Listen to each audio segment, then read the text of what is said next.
everybody, my name is Luis Chicas, and today I'm going to be presenting why the U.S. government should decrease its military spending and invest in education and in NASA. $732 billion. This is a lot of money to wrap your head around. It is almost unimaginable to think of a way to spend that much money. But unsurprisingly, the U.S. government loves the military. According to USAspending.gov, $732 billion funding was approved by the Trump administration. One can think of many ways to spend this portion of money on the national level on important things like education, healthcare, and space exploration. But the U.S. can never have enough aircrafts and tanks. According to Christopher Hellman, a senior analyst, Russia, which has the second largest military budget in the world, will spend less than 1/6 what the United States will, assuming its economy can afford it. China, which has the third largest military, recently announced that it would increase its military spending by almost 18%. Yet the United States still spends more than 8 times what China does.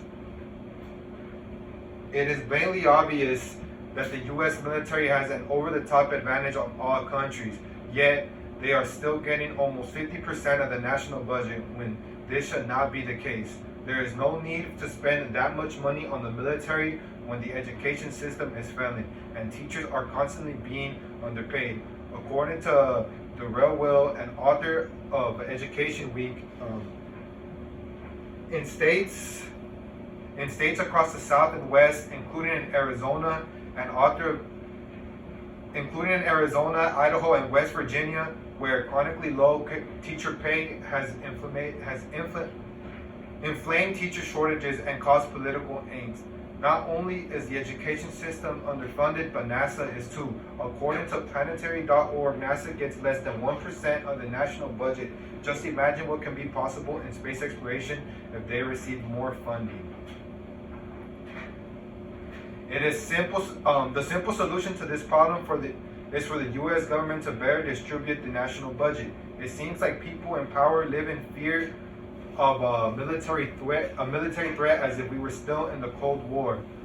When you look back in high school and think why you had no science teachers or why history teachers were coaches, think of the military having 50% of the national budget while education only gets 3.5.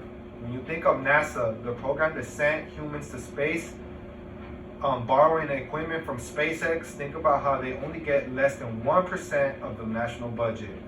Murray Weineman states in his article that the real cost of society accumulating productive resources to military programs is not the money spent, but the fact that these resources are not available for other purposes. In general, more missiles and tanks mean fewer new cars, homes, and schools.